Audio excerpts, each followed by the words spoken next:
องใช้จักบาทดูเอาจักบาทดู10 บาทแล้วหน่วยเลยอ๋อ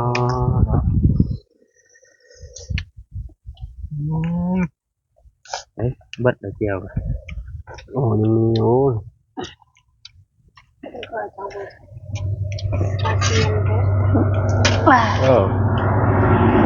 ใส่2 ลูกรถประกบกันเอาไป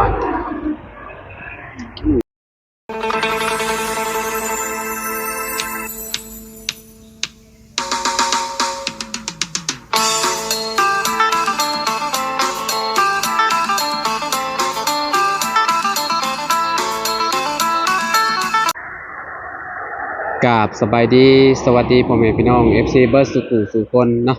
บ่สิอยู่ในและก็ต่างประเทศนะพี่น้องก็ยินดีต้อนรับเข้าสู่ช่องบ่าวลาวสตูดิโอนะพี่น้องเนาะมื้อนี้พี่น้องเฮาก็เข้ามาทางบ้านน้องไส้นะพี่น้องเนาะก็จะเข้ามาถามอาการน้องวัยเพิ่นพี่น้องเพราะว่าเมื่อวานพี่น้องเนาะคือตอนค่ำๆมาแหละเฮาเข้ามาเห็นน้องวัยเพิ่นนิ้วมือเพิ่นนิ้วก้อยแหละเนาะรู้สึกว่า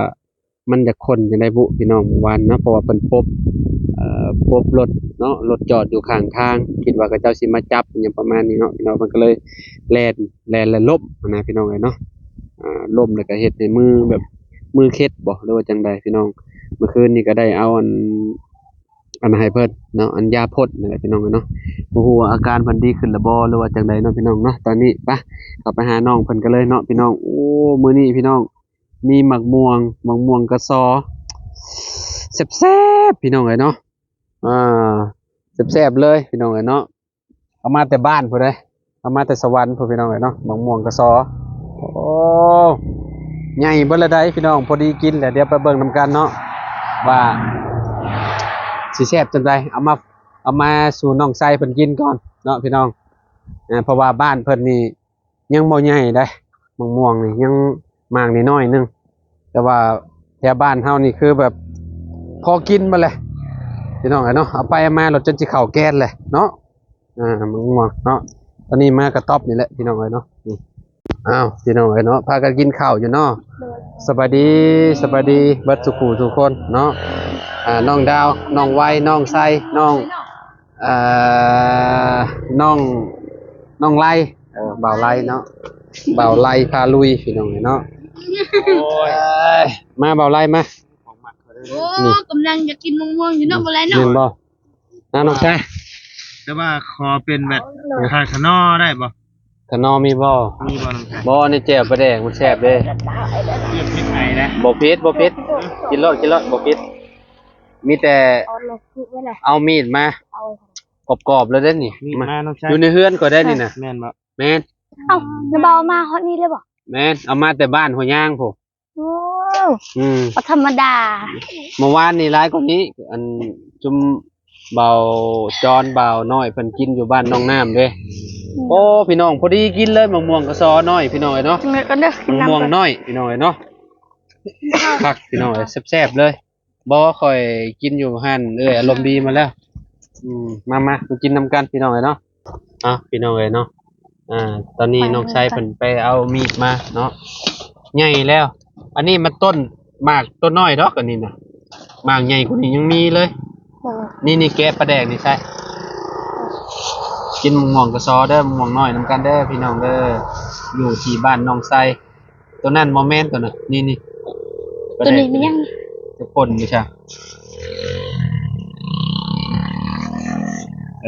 นี่แหละโอ้แจ่วปลาแดกขัดนี่นี่หอมกรุบโอ้ยพี่น้องเอ้ยเนาะแก้วแดงมาในบ้านพ่อนี่บ่น้อยแต่ว่ามันตากแดดมันจะเขียวเลยเด้ไปกินมั้งหอมนี่ม่วงเนาะยังไงแบบบ่ได้เอาน้ำเลยบ่พัก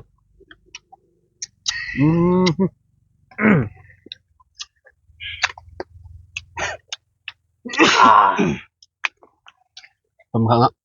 น้องมีบวงบ่มีเนาะ อะไรนี่มาเอามา เพราะว่าชิอดพี่ชิอดบ่ได้นะมันจะกิน ใส่บะบุกิน พวกแซ่บเลยมาเด้อเอาง่ายมาเด้อโตใส่น้ำตาลลงไปอีกขาดคนหนึ่งมาใส่เนาะ ไม่ใช่นะน้ำตาล เอาละเอาอ่ะขาดตัวนี้พี่น้องเลยอ๋อต่อ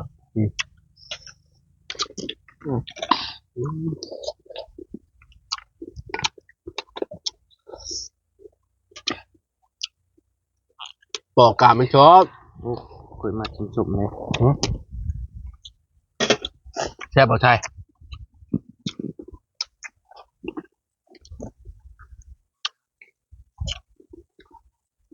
ตำกินกับขัดเลยตำคือกับบุญแล้วตำคือมาหุงตำแฉมักลงมังเลนผักอย่างนี้ใหญ่เมื่อไรพี่น้องเนาะยืนเฮือนนะจังหน่อยกับข้าวแกนแล้วนี่ดกตะลิมมองกระสอบปีนี้เนาะแต่ว่าบุอึดอยู่ใช่ก็ได้พี่น้องเนาะไม่ใช่อยู่บ้านน้องชายยังมองได้ใช่เฮือนจะมีบ่ มี มองกระสอบนี่ได้ใหญ่จะมีหรือบ่ บอสันนี้ อืม เอาขโมยไปเป็นลมมานี้ ทางไหน นี้ ทางซ้ำนี่เนาะ อาขี้ขี้nhạ nhạขี้ขี้nhạ nhạ mong muông เหยาะมะม่วง เป็นอะไรมืออ่ะไว้ใครเลยบ่บ่ใหญ่นี่บ่เบ่งอื่นอยู่คนอยู่บ่ยานะบ่าวให้นะ พดมัดมือ อืม ไปโรงเรียนก็พด มันคนแล้วนี่นะเนาะอะไรเบ่งลึงอยู่พี่น้องเลยเนาะพบอันเพิ่นว่ามีอันคนอันสิลักพาโตว่าซั่น ชอบเห็นไหมเห็ดแบบนี้มันบ่อร่อย แล้วถ้วยไหม กินก็บ่สะใจ เอาถ้วยมาไหมเค้กเดียว เอาขวดเอาฮะ ใช่นี่บ่ กดเข่าออกพุ่นน่ะกระล่างแล้วก็เอาใส่แล้วนี่เทใส่นี่ก็ได้เทลงอะไร เห็ดแล้วบ่ เทลงบ่จอนกินมะม่วงเด้อ มาเด้อมาเด้อ สวัสดีพี่น้อง เด้อ สบายดีโอ้เขาครัวดีก็คักนี่ เด้อ เนาะ มาเด้อกินนำกันเด้อพี่น้องกินมังม่วงกระซ้อมาแต่บ้านเฮาหมดแล้วแต่บ้านหมดแล้วมาแต่เฮือนเฮาหมดแล้ว โอ้เอาแบบนี้เลยบ่แบบ มึงดูโอ้สุดจัด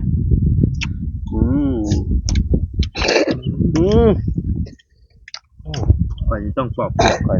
แบบนี้รถเอาก็ได้ น้องไฟกับบ่ย่านนั่นเลยเนาะบ่ย่านยางบ่ มันเหี่ยวเลย เหี่ยวบ่ เหี่ยวแล้ว ข่อยมียางมาแล้ว ยางบ่หลายตอนมันใหม่ๆอย่างเงี้ยหลายอยู่ อายุ หลายบ่ นี่เรียบร้อยเหี่ยวประแดกน้อย ต้องปาดเนาะ แช่น้ แช่น้ำเนี้ยเพราะว่า ำไว้อย่างนี้เนาะ มันยังใหม่อยู่เนาะ สมแขวพี่น้องจักบาทกันนะ เอาเลยอ๋อตัวพี่น้อง กินคือบ่อะไรกินแล้วมันก็แซ่บบ่เขากินด่ะ เป็นได้ขาช่วงขาชาของชัยช่างน้ำไผ่ข้างไผ่ขาชาเป็นของน้ำ ลุงเพิ่มบอก น้ำมึงเพิ่มป่ะ โดย บูฮู้ว่าเพิ่นสิเอาช่างแค่เนาะช่างบ้านเฮ็ดเฮือนจามอนบ่ ได้ยินแล้วว่าอยู่ บ่ กระซอกำลังใหญ่เนาะอยู่ทางบ้านใหญ่แล้วบ่ ข้างอยู่ ทั้งวันเฮานี่บอก เฮ็ดอัน น้อย น่าให้อันน้องมาก็โอเคอยู่แล้วเนาะ ถ้าข่อยยังบ่ได้เข้าไปก็เชื่อเฮือนลงมาก็แต่เฮ็ดให้แล้ว โอเคอยู่ก็เฮือนอันเฮ็ดเฮือนให้อันแม่น้องวิเด้ของนอนน่ะ อ๋อ กับคนใหญ่นั่นแหละ โอเคอยู่ ก็เรียวในแบบก็มา เจ้าจีเห็นได้กินบ่าย เอ้าแต่สิลากก่อน เจ้าชี ได้สิได้หมกม่วง ปาดนี่เอาถิ่มนู้นก่อนกินจนสิเบิดเลย กินที่เบิดแล้วจังละ มันมียา แก่ง่วงเนาะแต่ว่ามันสมมาเด้ เอา ตอนเราอยู่ฝั่งไทยน่ะเขาอยากมังม่วงน้อยนี่พี่น้องเนาะ อย่างนั้น แต่ว่ามันกินแล้วมันหอมๆเด้เนาะหยัดโบกเนาะบัดมันสุกเนาะ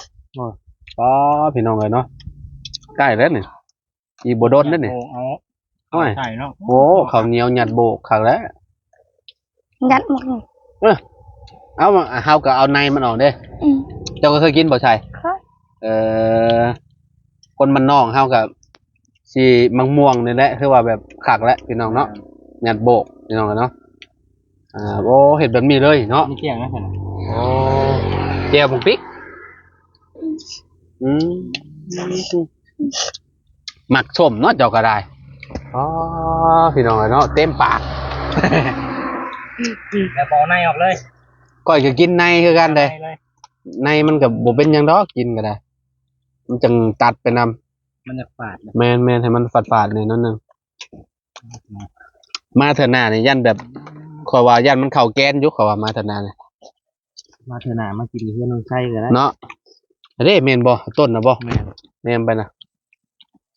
เจ้าเอาไปขายบ่น้องไส้ บอกเอาไปกิน กินเนาะ น้องดาวบอกโอ้น้องดาวคือว่าแล้วลูกกินนมเนาะกินบ่ได้แล้วมันสบโอ้ตพี่น้องเนาะเอาไปจนอิ่มจนเอื้อบ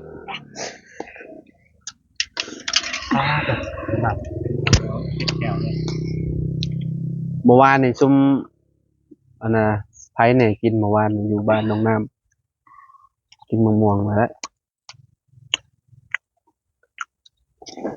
มีหลายคนอยู่ ยำโปะเลยเลยพี่น้องเนาะมันยังบ่ได้ใหญ่ปานใดนะ เขาได้กินกัน พอดีกินแบบว่าใหญ่ลายมันก็บ่แซ่บคือเว้าไล่เพิ่นว่าปอกกาบมันออก เป็นได้กระปอกของ มันสม มันสมบ่สะใจนะโอ้ มากินแบบสมๆต้องเอาไปเปรี้ยวแห้งติ ได้ ลองใช้จักบาทดูเอาจักบาทดู10 บาทแล้ว เอาอีกหน่วยเลยอ๋อ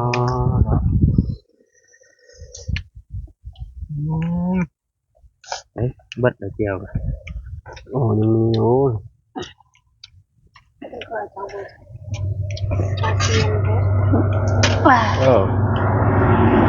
ใส่ซองลูกรถประกบกัน ลบกัน เอาไป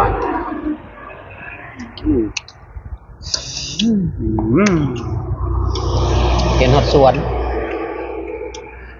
ม่วงกับซอยต้องเกี่ยวปลาแดกเข้ากัน แม่งต้องเจียวปลาแดก เกี่ยวจะเกี่ยวปันไดได้ ก็ข้าวไหม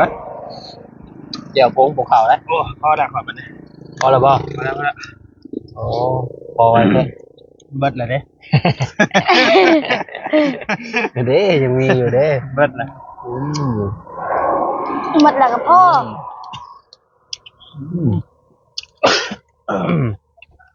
ยางมันเลยคันคอแล้วเนาะคันคอได้พี่น้องนี่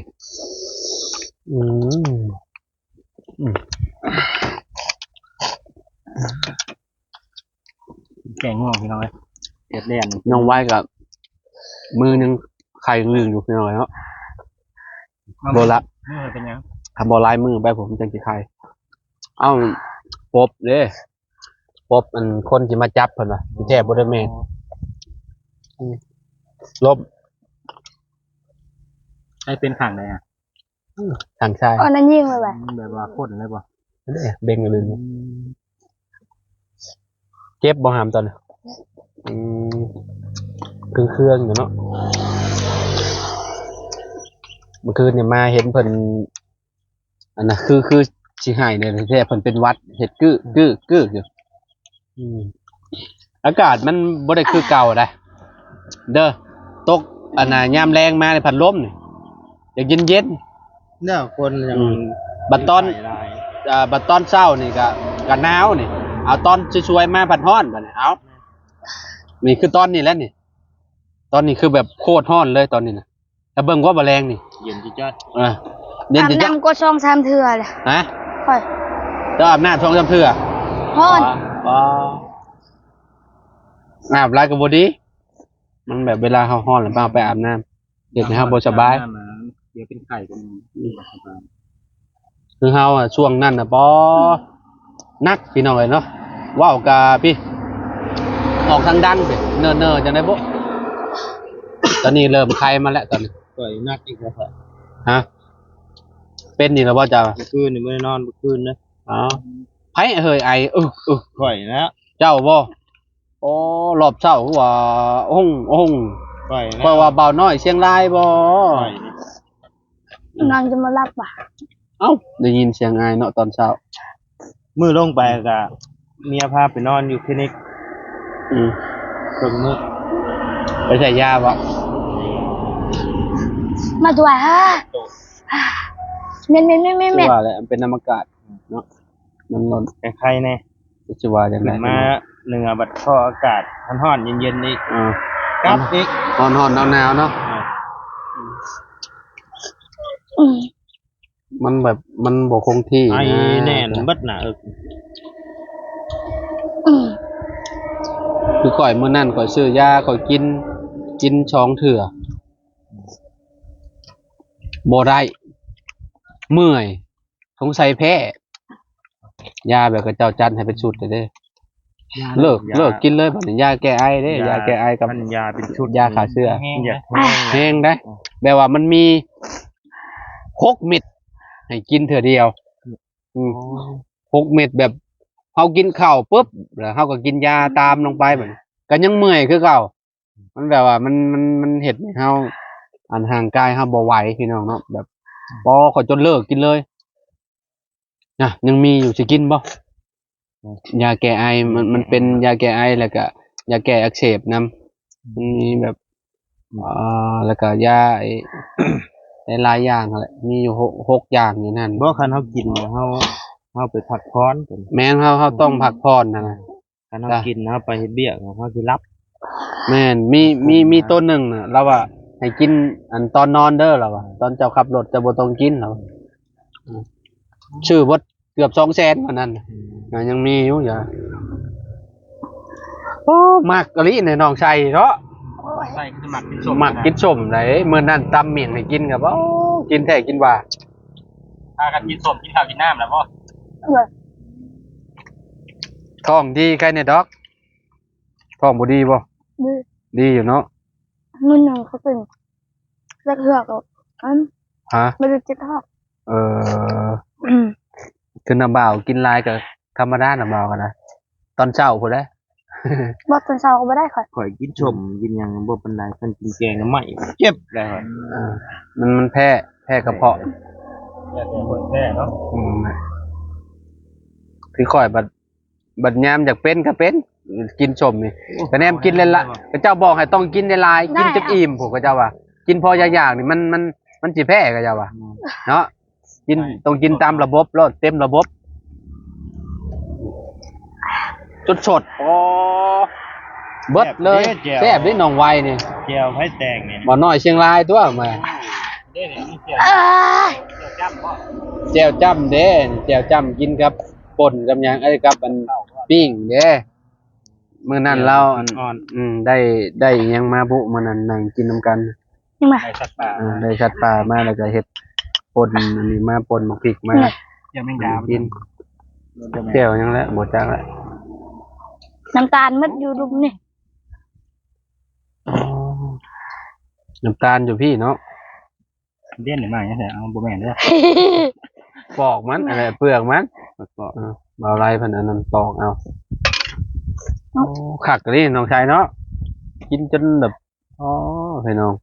จมอยากอยู่มากินส้มขนาดนี้ อยากชมดีนั่นยังมีติดในรถค่อยนะ เอามาหลายเติบได้วันเนาะ มาแล้วเติบว่าสิเอามาสู่น้องไซกินก่อนแล้วว่ะได้กินสมใจแล้วเนาะไซเนาะ โดย เออ ยังบ่อิ่มนะ ยังบ่อิ่มบ่บ่ไปขึ้นเอาในต้นเจ้าผู้วันนี้ไว้ ง่ายแล้วว่าต้นเจ้าน่ะ เมื่อยัง สั่งได้แหละ พอดีกินแล้วสำนี่ก้อยนี่เนาะนี่โป้นี่พอดีแหละยำกรอบๆเลยนะอ๋อเผ็ดแล้วบัดนี้ โดดลงน้ำได้ ต้นหมักใส่ก้อยบักม่วงนะ จักโมงละ โอ้ก้อยใส่กระป๋อมครับหอม 2 โมงไปเฮียน 2 โมงแล้ว ไก่แต่เต้นโอ้สิเข้า2 โมงเลยไปชาน้องชาย โดย ไปโรงเรียนแหละบัดนี้น้องไว้ไปโรงเรียนแหละพี่น้องเนาะเอาหายมาไว้เด้อบังหลาเด้อเอาพ่นเรื่อยๆยานะบ่าวเอาให้นะอัปเดตอาการล่าสุดเนาะพี่น้องเบิ่งอีกเทื่อนึงก่อนนิดนึงพี่ปิ้นมือนั่นเด้พี่น้องเนาะนี่เห็นบ่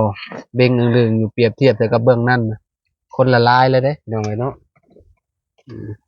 งอก็บ่อยากได้เล่นในมือนี่เนาะให้ก็เต้นตอด น้องใบกับมืออื่นบ่ โดย